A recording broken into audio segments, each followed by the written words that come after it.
El rastro de tu sangre en la nieve.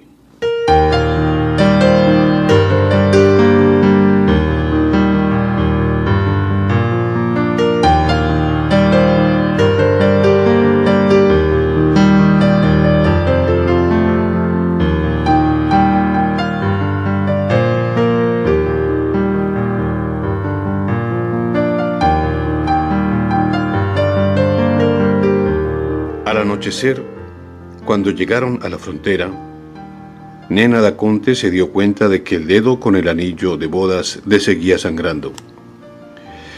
El guardia civil, con una manta de lana cruda sobre el tricornio de charol, examinó los pasaportes a la luz de una linterna de carburo, haciendo un gran esfuerzo para que no lo derribara la presión del viento que soplaba de los Pirineos.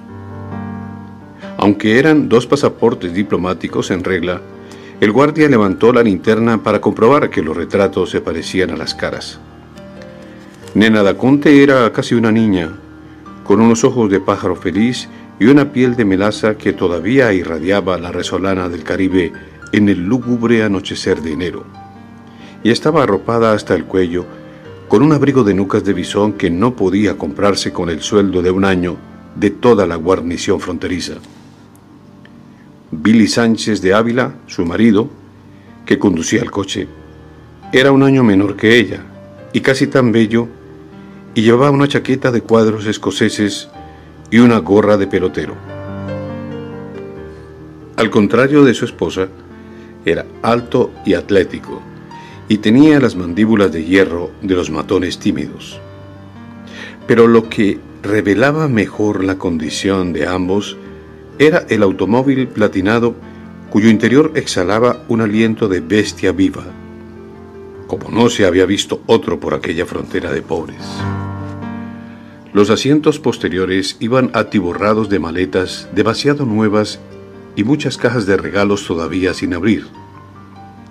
Ahí estaba, además, el saxofón tenor que había sido la pasión dominante en la vida de Nena da Conte, antes de que sucumbiera al amor contrariado de su tierno pandillero de balneario.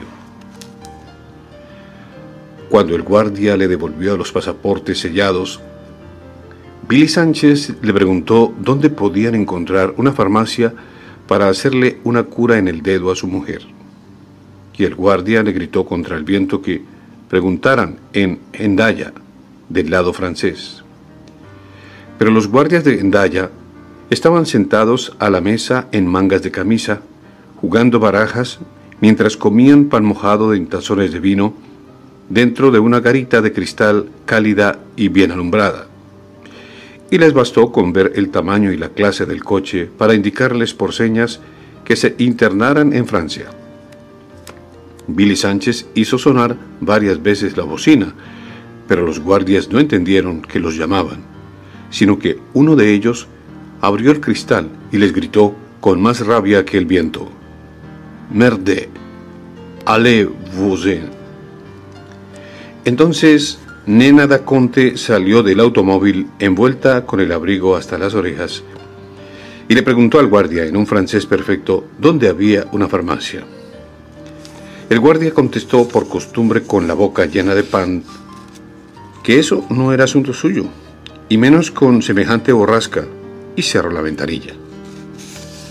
Pero luego se fijó con atención en la muchacha que se chupaba el dedo herido, envuelta en el destello de los bisones naturales, y debió confundirla con una aparición mágica en aquella noche de espantos, porque al instante cambió de humor. Explicó que la ciudad más cercana era Biarritz, pero que en pleno invierno, y con aquel viento de lobos, tal vez no hubiera una farmacia abierta hasta Bayona, un poco más adelante. ¿Es algo grave?, preguntó. Nada, sonrió Nena da Conte, mostrándole el dedo con la sortija de diamantes, en cuya yema era apenas perceptible la herida de la rosa. Es solo un pinchazo. Antes de Bayona volvió a nevar.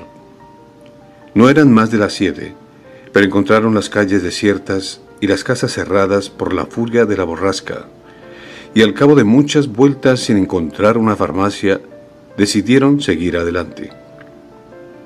Billy Sánchez se alegró con la decisión.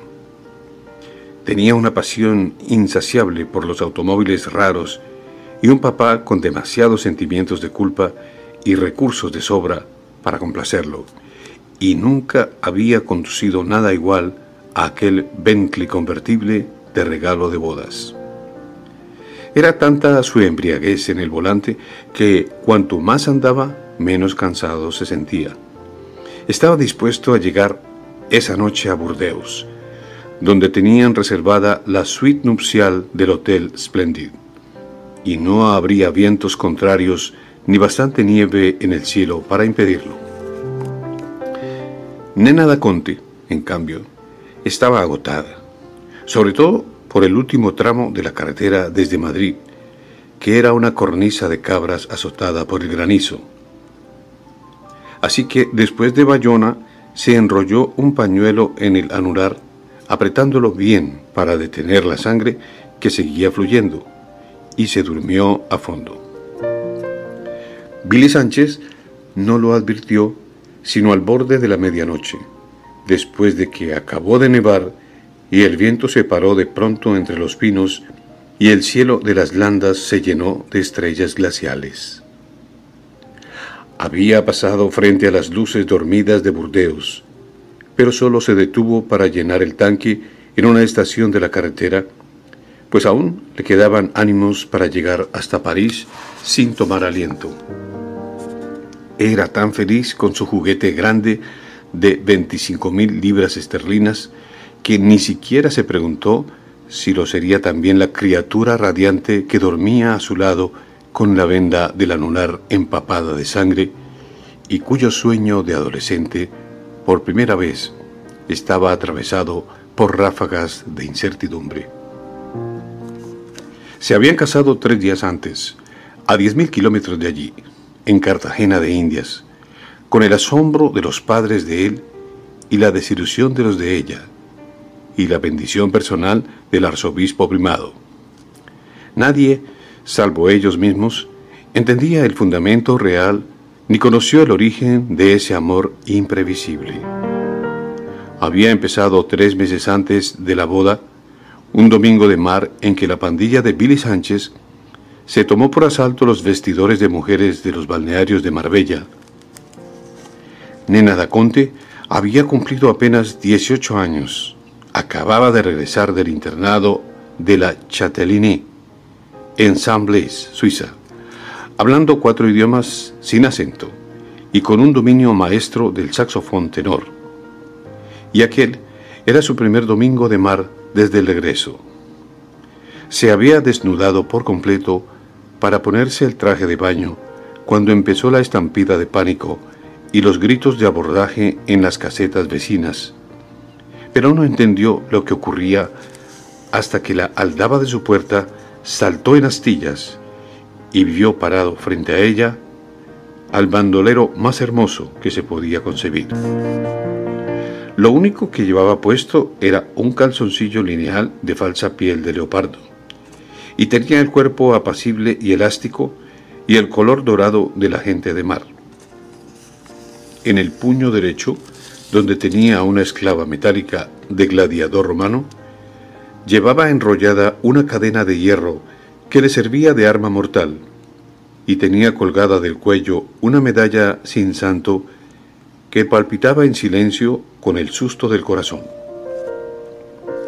Habían estado juntos en la escuela primaria y habían roto muchas piñatas en las fiestas de cumpleaños, pues ambos pertenecían a la estirpe provinciana que manejaba a su arbitrio el destino de la ciudad desde los tiempos de la colonia.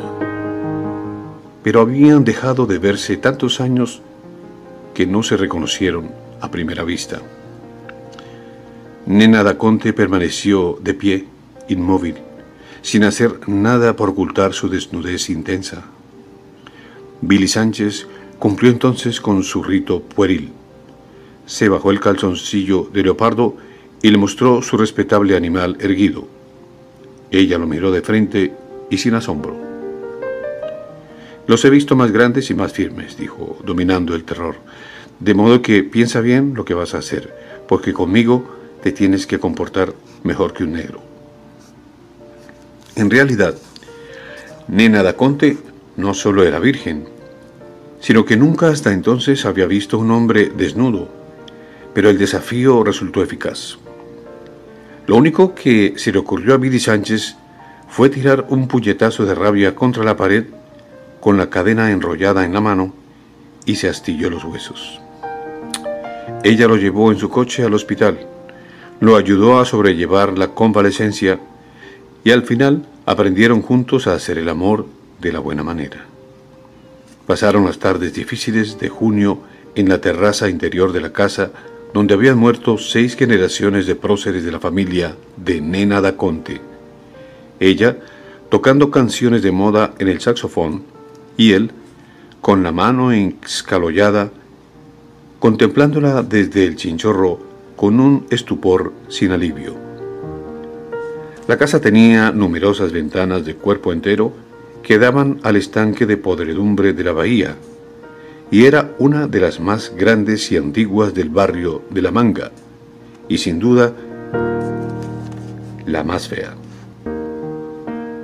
Pero la terraza de baldosas ajedrezadas donde Nena da Conte tocaba el saxofón era un remanso en el calor de las 4 y daba a un patio de sombras grandes con palos de mango y matas de guineo, bajo los cuales había una tumba con una losa sin nombre, anterior a la casa y a la memoria de la familia.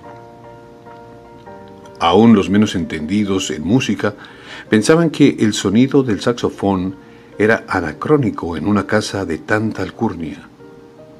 Suena como un buque, había dicho la abuela de Nena da Conte cuando lo oyó por primera vez. Su madre habría tratado en vano de que lo tocara de otro modo, y no como ella lo hacía por comodidad, con la falda recogida hasta los muslos y las rodillas separadas, y con una sensualidad que no le parecía esencial para la música. No me importa qué instrumento toques, le decía, con tal de que lo toques con las piernas cerradas. Pero fueron esos aires de adioses, de buques y ese encarnizamiento de amor los que le permitieron a Nena da Conte romper la cáscara amarga de Billy Sánchez. Debajo de la triste reputación de bruto que él tenía muy bien sustentada por la confluencia de 2 apellidos ilustres, ella descubrió un huérfano asustado y tierno. Llegaron a conocerse tanto mientras se le soldaban los huesos de la mano, que él mismo se asombró de la fluidez con que ocurrió el amor cuando ella lo llevó a su cama de doncella una tarde de lluvias en que se quedaron solos en la casa. Todos los días, a esa hora, durante casi 2 semanas, retosaron desnudos bajo la mirada atónita de los retratos de guerreros civiles y abuelas insaciables que los habían precedido en el paraíso de aquella cama histórica. Aún en las pausas del amor, permanecían desnudos con las ventanas abiertas, respirando la brisa de escombros de barcos de la bahía, su olor a mierda, y oyendo en el silencio del saxofón los ruidos cotidianos del patio, la nota única del sapo bajo las matas de guineo, la gota de agua en la tumba de nadie, los pasos naturales de la vida que antes no habían tenido tiempo de conocer. Cuando los padres de Nena da Conte regresaron a la casa, ellos habían progresado tanto en el amor que ya no les alcanzaba el mundo para otra cosa, y lo hacían a cualquier hora y en cualquier parte, tratando de inventarlo otra vez cada vez que lo hacían. Al principio lo hicieron como mejor podían en los carros deportivos con que el papá de Billy Sánchez trataba de apaciguar sus propias culpas. Después, cuando los coches se les volvieron demasiado fáciles, se metían por la noche en las casetas desiertas de Marbella, donde el destino los había enfrentado por primera vez, y hasta se metieron disfrazados durante el carnaval de noviembre en los cuartos de alquiler del antiguo barrio de esclavos de Getsemaní, al amparo de las mamasantas que hasta hacía pocos meses tenían que padecer a Billy Sánchez con su pandilla de cadeneros. Nena da Conte se entregó a los amores furtivos con la misma devoción frenética que antes malgastaba en el saxofón, hasta el punto de que su bandolero domesticado terminó por entender lo que ella quiso decirle cuando le dijo que tenía que comportarse como un negro. Billy Sánchez le correspondió siempre, y bien, y con el mismo alborozo. Ya casados, cumplieron con el deber de amarse mientras las azafatas dormían en mitad del Atlántico, encerrados a duras penas y más muertos de risa que de placer en el retrete del avión. Solo ellos sabían entonces, 24 horas después de la boda, que Nena da Conte estaba encinta desde hacía 2 meses.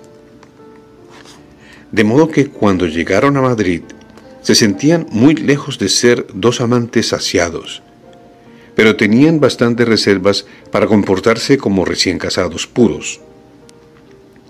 Los padres de ambos lo habían previsto todo. Antes del embarazo, un funcionario de protocolo subió a la cabina de primera clase para llevarle a Nena da Conte el abrigo de visón blanco con franjas de un negro luminoso, que era el regalo de bodas de sus padres. A Billy Sánchez le llevó una chaqueta de cordero que era la novedad de aquel invierno, y las llaves sin marca de un coche de sorpresa que le esperaba en el aeropuerto. La misión diplomática de su país lo recibió en el salón oficial. El embajador y su esposa no solo eran amigos desde siempre de la familia de ambos, sino que él era el médico que había asistido al nacimiento de Nena da Conte, y la esperó con un ramo de rosas tan radiantes y frescas que hasta las gotas de rocío parecían artificiales. Ella los saludó a ambos con besos de burla, incómoda con su condición un poco prematura de recién casada, y luego recibió las rosas. Al cogerlas, se pinchó el dedo con una espina del tallo, pero sorteó el percance con un recurso encantador. Lo hice adrede, dijo, para que se fijaran en mi anillo. En efecto, la misión diplomática en pleno admiró el esplendor del anillo, que debía costar una fortuna, no tanto por la clase de los diamantes como por su antigüedad bien conservada. Pero nadie advirtió que el dedo empezaba a sangrar. La atención de todos derivó después hacia el coche nuevo. El embajador había tenido el buen humor de llevarlo al aeropuerto y de hacerlo envolver en papel celofán con un enorme lazo dorado. Billy Sánchez no apreció su ingenio. Estaba tan ansioso por conocer el coche que desgarró la envoltura de un tirón y se quedó sin aliento. Era el Bentley convertible de ese año con tapicería de cuero legítimo. El cielo parecía un manto de ceniza. El Guadarrama mandaba un viento cortante y helado, y no se estaba bien a la intemperie, pero Billy Sánchez no tenía todavía la noción del frío. Mantuvo a la misión diplomática en el estacionamiento sin techo, inconsciente de que se estaban congelando por cortesía, hasta que terminó de reconocer el coche en sus detalles recónditos. Luego, el embajador se sentó a su lado para guiarlo hasta la residencia oficial donde estaba previsto un almuerzo.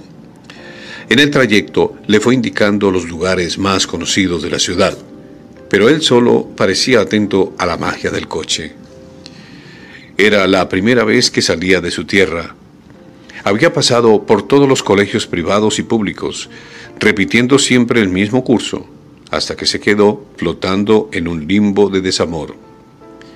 La primera visión de una ciudad distinta de la suya, los bloques de casas cenicientas con las luces encendidas a pleno día, los árboles pelados, el mar distante, todo le iba aumentando un sentimiento de desamparo que se esforzaba por mantener al margen del corazón.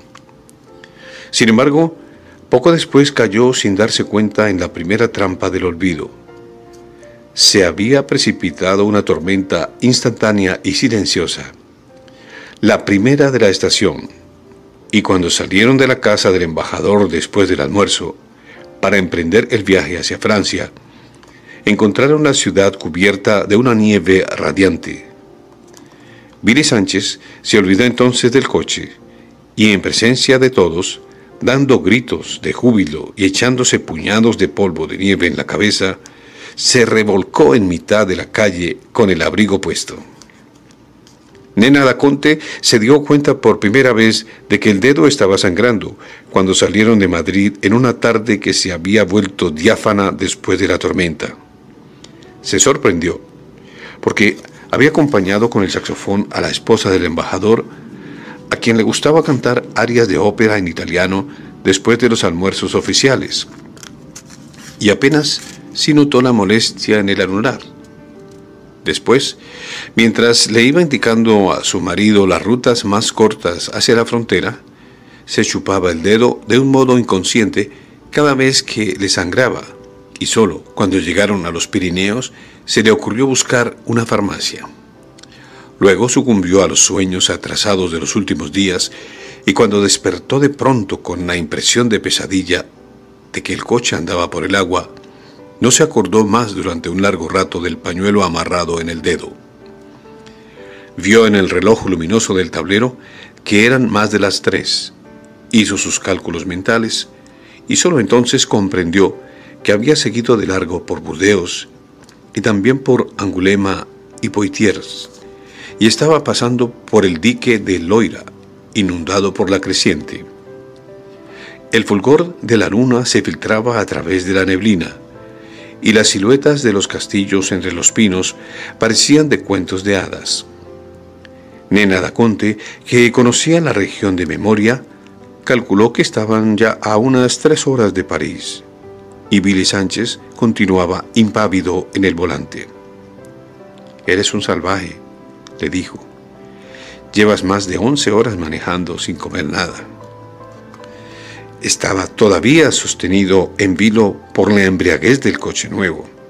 A pesar de que en el avión había dormido poco y mal, se sentía despabilado y con fuerzas de sobra para llegar a París al amanecer. «Todavía me dura el almuerzo de la embajada», dijo, y agregó sin ninguna lógica: «Al fin y al cabo, en Cartagena están saliendo apenas del cine. Deben ser como las 10». Con todo, Nena Daconte temía que él se durmiera conduciendo. Abrió una caja de entre tantos regalos que les habían hecho en Madrid y trató de meterle en la boca un pedazo de naranja azucarada, pero él la esquivó. «Los machos no comen dulces», dijo. Poco antes de Orleans se desvaneció la bruma, y una luna muy grande iluminó las sementeras nevadas, pero el tráfico se hizo más difícil por la confluencia de los enormes camiones de legumbres y cisternas de vinos que se dirigían a París. Nena Daconte hubiera querido ayudar a su marido en el volante, pero ni siquiera se atrevió a insinuarlo, porque él le había advertido desde la primera vez en que salieron juntos que no hay humillación más grande para un hombre que dejarse conducir por su mujer.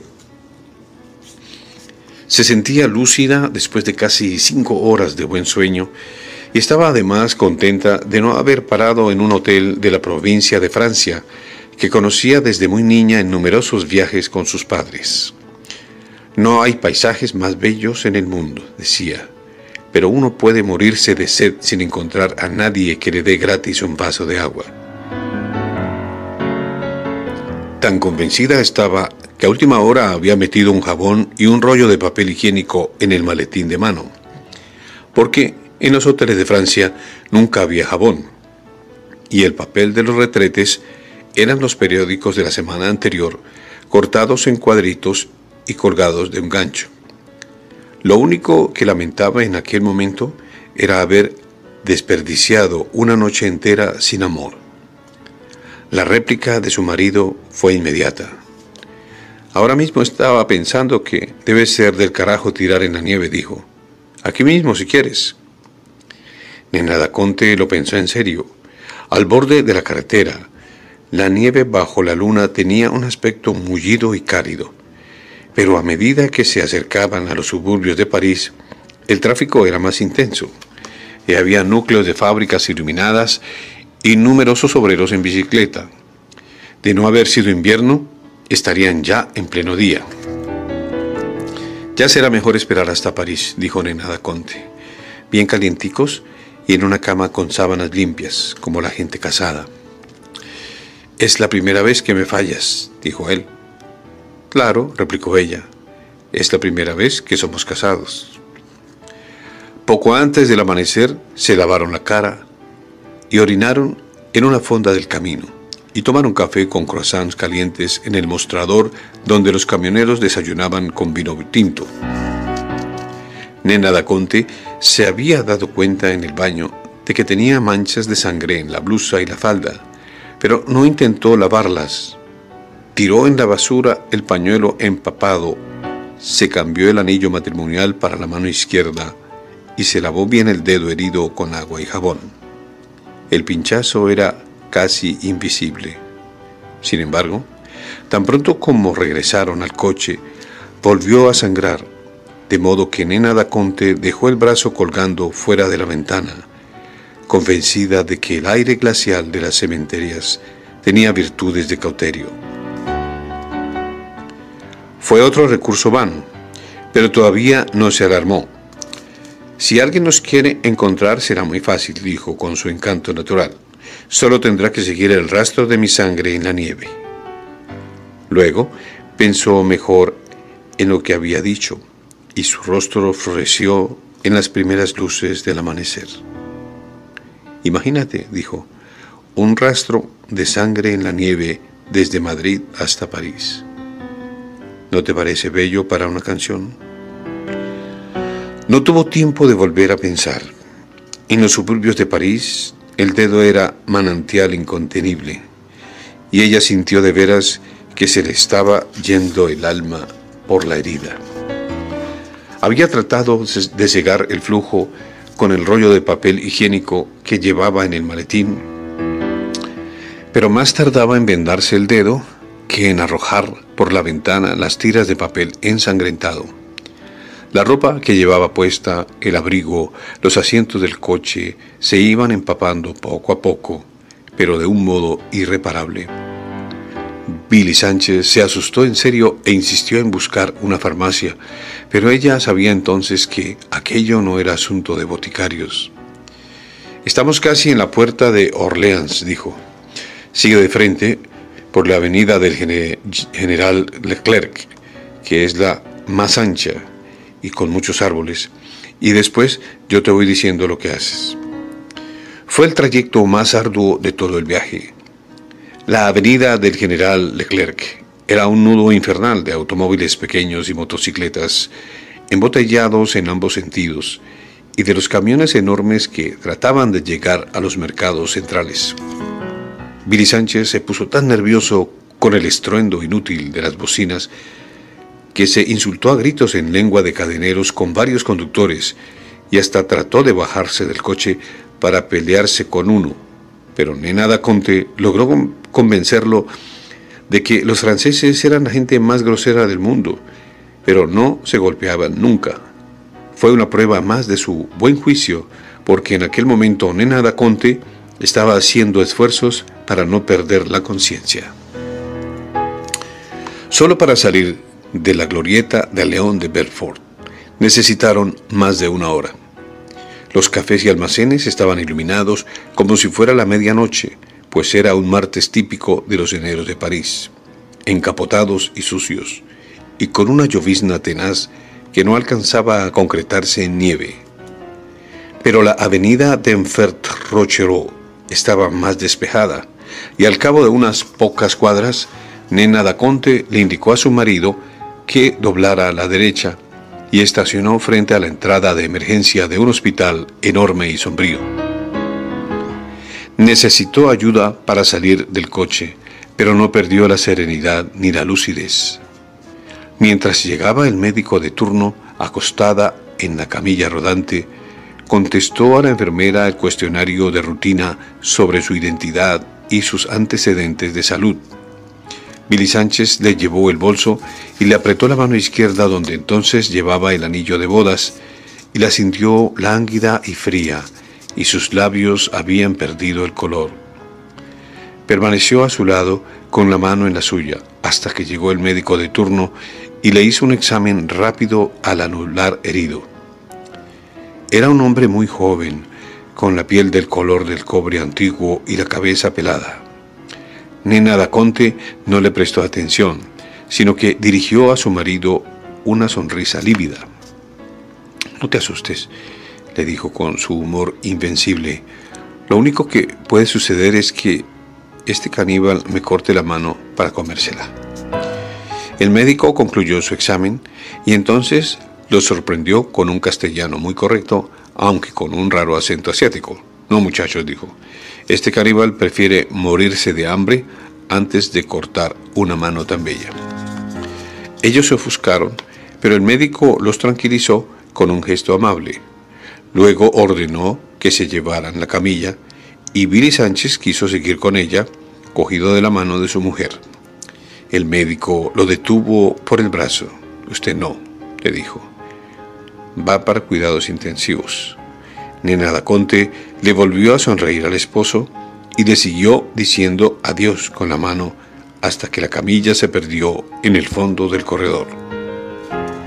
El médico se retrasó estudiando los datos que la enfermera había escrito en una tablilla. Billy Sánchez lo llamó. «Doctor», le dijo, «ella está encinta». «¿Cuánto tiempo?» «2 meses». El médico no le dio la importancia que Billy Sánchez esperaba. «Hizo bien en decírmelo», dijo, y se fue detrás de la camilla.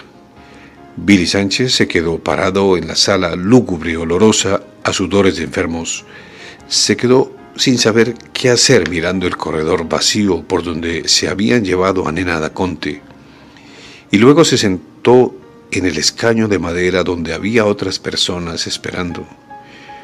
No supo cuánto tiempo estuvo ahí, pero cuando decidió salir del hospital, era otra vez de noche y continuaba la llovizna, y él seguía sin saber ni siquiera qué hacer consigo mismo, abrumado por el peso del mundo. Nena da Conte ingresó a las 9:30 del martes 7 de enero, según lo pude comprobar años después en los archivos del hospital. Aquella primera noche, Billy Sánchez durmió en el coche estacionado frente a las puertas de urgencias y muy temprano, al día siguiente, se comió 6 huevos cocidos y 2 tazas de café con leche en la cafetería que encontró más cerca, pues no había hecho una comida completa desde Madrid. Después volvió a la sala de urgencias para ver a Nena da Conte, pero le hicieron entender que debía dirigirse a la entrada principal. Allí consiguieron por fin un asturiano del servicio que lo ayudó a entenderse con el portero, y este comprobó que en efecto Nena da Conte estaba registrada en el hospital, pero que solo se permitían visitas los martes de 9 a 4, es decir, 6 días después. Trató de ver al médico que hablaba castellano, a quien describió como un negro con la cabeza pelada, pero nadie le dio razón con 2 detalles tan simples. Tranquilizado con las noticias de que Nena da Conte estaba en el registro, volvió al lugar donde había dejado el coche, y un agente del tránsito lo obligó a estacionar 2 cuadras más adelante, en una calle muy estrecha y del lado de los números impares. En la acera de enfrente había un edificio restaurado con un letrero, Hotel Nicole. Tenía una sola estrella y una sala de recibo muy pequeña donde no había más que un sofá y un viejo piano vertical, pero el propietario, de voz aflautada, podía entenderse con los clientes en cualquier idioma a condición de que tuvieran con qué pagar. Billy Sánchez se instaló con 11 maletas y 9 cajas de regalos en el único cuarto libre, que era una mansarda triangular en el 9º piso, a donde se llegaba sin aliento por una escalera en espiral que olía a espuma de coliflores hervidas. Las paredes estaban forradas de colgaduras tristes y por la única ventana no cabía nada más que la claridad turbia del patio interior. Había una cama para dos, un ropero grande, una silla simple, un bidé portátil y un aguamanil con su platón y su jarra, de modo que la única manera de estar dentro del cuarto era acostado en la cama. Todo era peor que viejo, desventurado, pero también muy limpio y con un rastro saludable de medicina reciente. A Billy Sánchez no le habría alcanzado la vida para descifrar los enigmas de ese mundo fundado en el talento de la cicatería.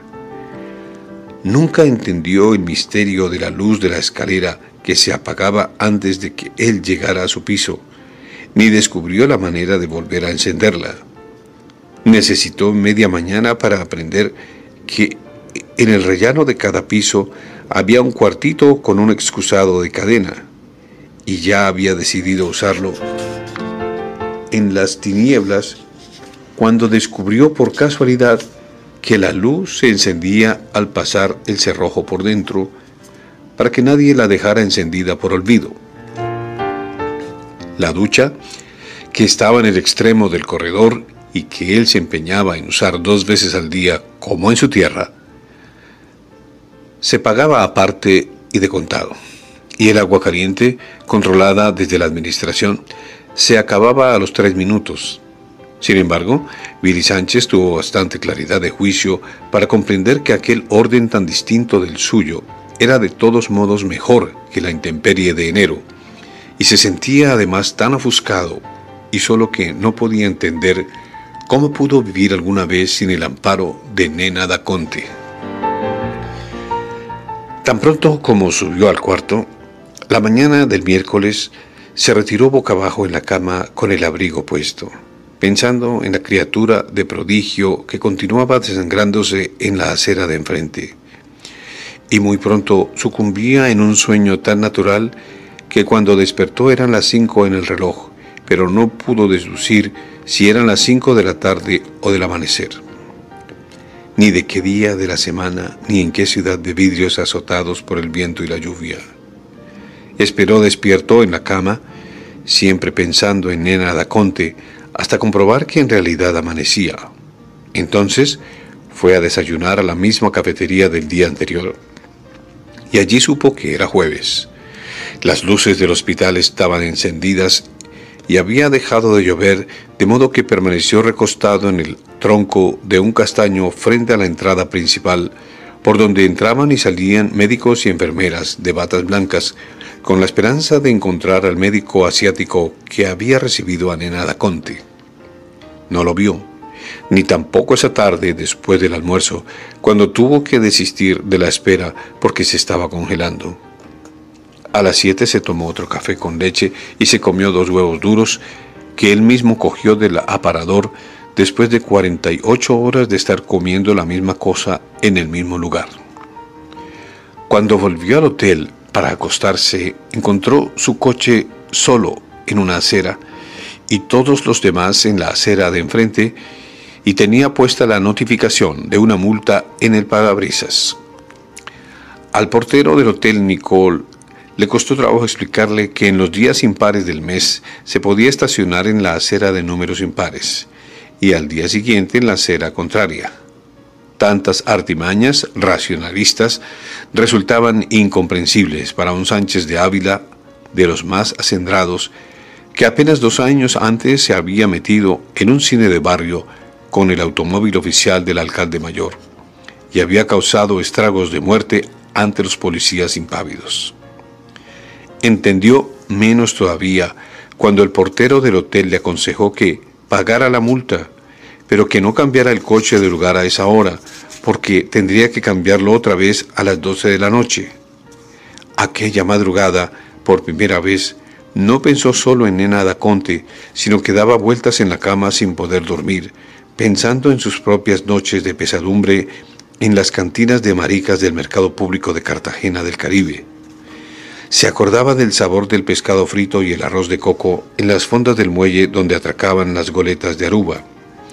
Se acordó de su casa con las paredes cubiertas de trinitarias, donde serían apenas las 7 de la noche de ayer, y vio a su padre con un pijama de seda leyendo el periódico en el fresco de la terraza.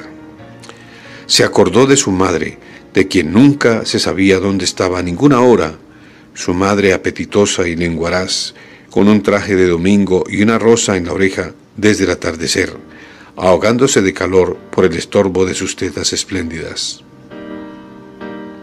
Una tarde, cuando él tenía 7 años, había entrado de pronto en el cuarto de ella y la había sorprendido desnuda en la cama con uno de sus amantes casuales. Aquel percance, del que nunca habían hablado, estableció entre ellos una relación de complicidad que era más útil que el amor. Sin embargo, él no fue consciente de eso, ni de tantas cosas terribles de su soledad de hijo único, hasta esa noche en que se encontró dando vueltas en la cama de una mansarda triste de París, sin nadie a quien contarle su infortunio, y con una rabia feroz contra sí mismo, porque no podía soportar las ganas de llorar. Fue un insomnio provechoso. El viernes se levantó estropeado por la mala noche, pero resuelto a definir su vida. Se decidió por fin a violar la cerradura de su maleta para cambiarse de ropa, pues las llaves de todas estaban en el bolso de Nena da Conte, con la mayor parte del dinero y la libreta de teléfonos donde tal vez hubiera encontrado el número de algún conocido de París. En la cafetería de siempre se dio cuenta de que había aprendido a saludar en francés y a pedir sándwiches de jamón y café con leche. También sabía que nunca le sería posible ordenar mantequilla ni huevos en ninguna forma, porque nunca los aprendería a decir. Pero la mantequilla la servían siempre con el pan, y los huevos duros estaban a la vista en el aparador y se cogían sin pedirlos. Además, al cabo de 3 días, el personal de servicio se había familiarizado con él y le ayudaba a explicarse. De modo que el viernes al almuerzo, mientras trataba de poner la cabeza en su puesto, ordenó un filete de ternera con papas fritas y una botella de vino. Entonces se sintió tan bien que pidió otra botella. La bebió hasta la mitad y atravesó la calle con la resolución firme de meterse en el hospital por la fuerza. No sabía dónde encontrar a Nena da Conte, pero en su mente estaba fija la imagen providencial del médico asiático y estaba seguro de encontrarlo. No entró por la puerta principal, sino por la de urgencias, que le había parecido menos vigilada, pero no alcanzó a llegar más allá del corredor donde Nena da Conte le había dicho adiós con la mano. Un guardián, con la bata salpicada de sangre, le preguntó alto al pasar, y él no le prestó atención. El guardián lo siguió, repitiendo siempre la misma pregunta en francés, y por último lo agarró del brazo con tanta fuerza que lo detuvo en seco. Billy Sánchez trató de sacudírselo con un recurso de cadenero, y entonces el guardián se cagó en su madre en francés, le torció el brazo en la espalda con una llave maestra y, sin dejar de cagarse 1000 veces en su puta madre, lo llevó casi en vilo hasta la puerta, rabiando de dolor, y lo tiró como un bulto de papas en mitad de la calle. Aquella tarde, dolorido por el escarmiento, Billy Sánchez empezó a ser adulto. Decidió, como lo hubiera hecho Nena da Conte, acudir a su embajador. El portero del hotel, que a pesar de su catadura huraña era muy servicial y además muy paciente con los idiomas, encontró el número y la dirección de la embajada en el directorio telefónico y se los anotó en una tarjeta. Contestó una mujer muy amable, en cuya voz pausada y sin brillo reconoció Billy Sánchez de inmediato la dicción de los Andes. Empezó por anunciarse con su nombre completo, seguro de impresionar a la mujer con sus 2 apellidos, pero la voz no se alteró en el teléfono. La oyó explicar de memoria la lección de que el señor embajador no estaba por el momento en su oficina y no le esperaban hasta el día siguiente, pero de todos modos no podía recibirlo sino con cita previa y solo para un caso especial. Billy Sánchez comprendió entonces que tampoco por ese camino llegaría hasta Nena da Conte y agradeció la información con la misma amabilidad con que se le habían dado.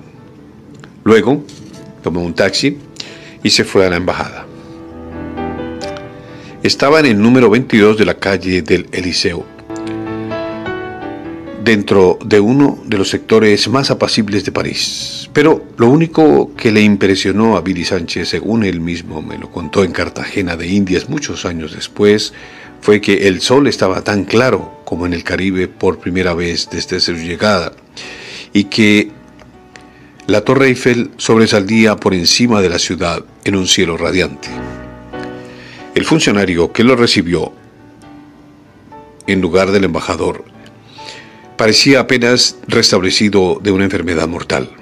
No solo por el vestido de paño negro, el cuello opresivo y la corbata de luto, sino también por el sigilo de sus ademanes y la mansedumbre de la voz.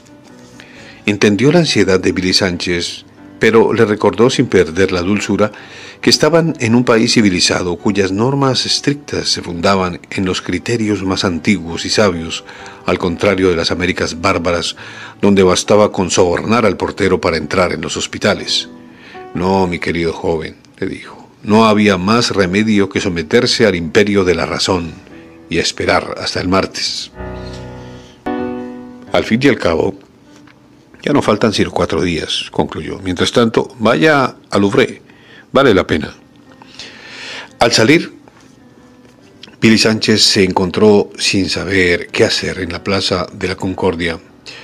Vio la Torre Eiffel por encima de los tejados y le pareció tan cercana que trató de llegar hasta ella caminando por los muelles, pero muy pronto se dio cuenta de que estaba más lejos de lo que parecía y que además cambiaba de lugar a medida que la buscaba.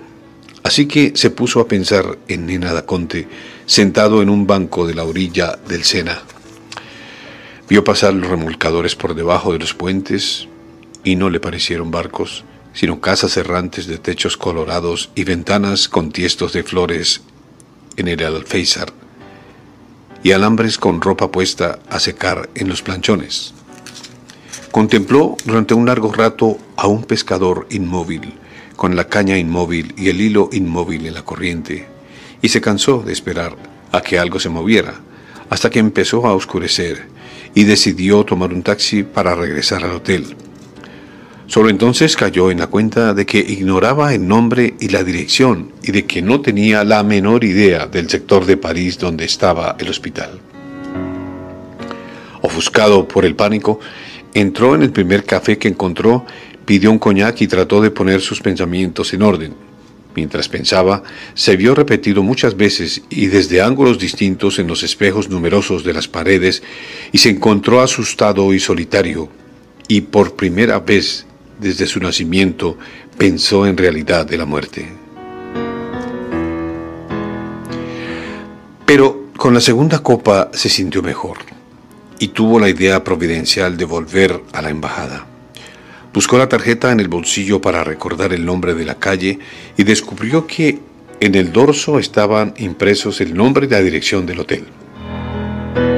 Quedó tan mal impresionado con aquella experiencia que durante el fin de semana no volvió a salir del cuarto, sino para comer y para cambiar el coche a la acera correspondiente. Durante 3 días cayó sin pausa la misma llovizna sucia de la mañana en que llegaron. Billy Sánchez, que nunca había leído un libro completo, hubiera querido tener uno para no aburrirse tirado en la cama, pero los únicos que encontró en las maletas de su esposa eran en idiomas distintos del castellano. Así que siguió esperando el martes, contemplando los pavos reales repetidos en el papel de las paredes y sin dejar de pensar un solo instante en Nena da Conte. El lunes puso un poco de orden en el cuarto, pensando en lo que diría ella si lo encontraba en ese estado, y solo entonces descubrió que el abrigo de bisón estaba manchado de sangre seca. Pasó la tarde lavándolo con el jabón de olor que encontró en el maletín de mano, hasta que logró dejarlo otra vez como lo habían subido al avión en Madrid. El martes amaneció turbio y helado, pero sin la llovizna, y Billy Sánchez se levantó desde las 6 y esperó en la puerta del hospital, junto con una muchedumbre de parientes de enfermos cargados de paquetes de regalos y ramos de flores. Entró con el tropel, llevando en el brazo el abrigo de bisón, sin preguntar nada y sin ninguna idea de dónde podía estar Nena da Conte, pero sostenido por la certidumbre de que había de encontrar al médico asiático. Pasó por un patio interior muy grande, con flores y pájaros silvestres, a cuyos lados estaban los pabellones de los enfermos, las mujeres a la derecha y los hombres a la izquierda. Siguiendo a los visitantes, entró en el pabellón de mujeres. Vio una larga hilera de enfermas sentadas en las camas con el camisón de trapo del hospital, iluminadas por las luces grandes de las ventanas, y hasta pensó que todo aquello era más alegre de lo que se podía imaginar desde afuera. Llegó hasta el extremo del corredor y luego lo recorrió de nuevo en sentido inverso, hasta convencerse de que ninguna de las enfermas era Nena da Conte. Luego recorrió otra vez la galería exterior, mirando por la ventana los pabellones masculinos, hasta que creyó reconocer al médico que buscaba. Era él, en efecto. Estaba con otros médicos y varias enfermeras examinando a un enfermo. Billy Sánchez entró en el pabellón, apartó a una de las enfermeras del grupo y se paró frente al médico asiático que estaba inclinado sobre el enfermo. Lo llamó. El médico levantó sus ojos desolados. Pensó un instante y entonces lo reconoció. «Pero, ¿dónde diablos se había metido usted?», dijo. Billy Sánchez se quedó perplejo. «En el hotel», dijo. «Aquí, a la vuelta». Entonces lo supo. Nena da Conte había muerto desangrada a las 7:10 de la noche del jueves 9 de enero. Después de 70 horas de esfuerzos inútiles de los especialistas mejor calificados de Francia. Hasta el último instante había estado lúcida y serena, y dio instrucciones para que buscaran a su marido en el hotel Plaza Athénée, donde tenían una habitación reservada, y dio los datos para que se pusieran en contacto con sus padres. La embajada había sido informada el viernes por un cable urgente de su cancillería, cuando ya los padres de Nena da Conte volaban hacia París. El embajador en persona se encargó de los trámites del embalsamiento y los funerales y permaneció en contacto con la prefectura de policía de París para localizar a Billy Sánchez. Un llamado urgente con sus datos personales fue transmitido desde la noche del viernes hasta la tarde del domingo a través de la radio y la televisión, y durante esas 40 horas fue el hombre más buscado en Francia. Su retrato, encontrado en el bolso de Nena da Conte, estaba expuesto por todas partes. 3 Bentley convertibles del mismo modelo habían sido localizados, pero ninguno era el suyo. Los padres de Nena da Conte habían llegado el sábado a mediodía y velaron el cadáver en la capilla del hospital, esperando hasta última hora encontrar a Billy Sánchez. También los padres de este habían sido informados y estuvieron listos para volar a París, pero al final desistieron por una confusión de telegramas. Los funerales tuvieron lugar el domingo a las 2 de la tarde, a solo 200 metros del sórdido cuarto del hotel donde Billy Sánchez agonizaba de soledad por el amor de Nena da Conte. El funcionario que lo había atendido en la embajada me dijo que, años más tarde, que él mismo recibió el telegrama de su cancillería 1 hora después de que Billy Sánchez salió de su oficina, y que estuvo buscándolo por los bares sigilosos del Faubourg Saint-Honoré. Me confesó que no le había puesto mucha atención cuando lo recibió, porque nunca se hubiera imaginado que aquel costeño aturdido por la novedad de París y con un abrigo de cordero tan mal llevado, tuviera a su favor un origen tan ilustre. El mismo domingo por la noche, mientras él soportaba las ganas de llorar de rabia, los padres de Nena da Conte desistieron de la búsqueda y se llevaron el cuerpo embalsamado dentro del ataúd metálico, y quienes alcanzaron a verlo siguieron repitiendo durante muchos años que no habían visto nunca una mujer más hermosa, ni viva ni muerta. De modo que cuando Billy Sánchez entró por fin en el hospital, el martes en la mañana, ya se había consumado el entierro en el triste panteón de la Manga, a muy pocos metros de la casa donde ellos habían descifrado las primeras claves de la felicidad. El médico asiático que puso a Billy Sánchez al corriente de la tragedia quiso darle unas pastillas calmantes en la sala del hospital, pero él las rechazó, pensando que se fue sin despedirse, sin nada que agradecer, pensando que lo único que necesitaba con urgencia era encontrar a alguien a quien romperle la madre a cadenazos para desquitarse de su desgracia. Cuando salió del hospital, ni siquiera se dio cuenta de que estaba cayendo del cielo una nieve sin rastro de sangre, cuyos copos tiernos y nítidos parecían plumitas de palomas, y que en las calles de París había un aire de fiesta, porque era la primera nevada grande en 10 años.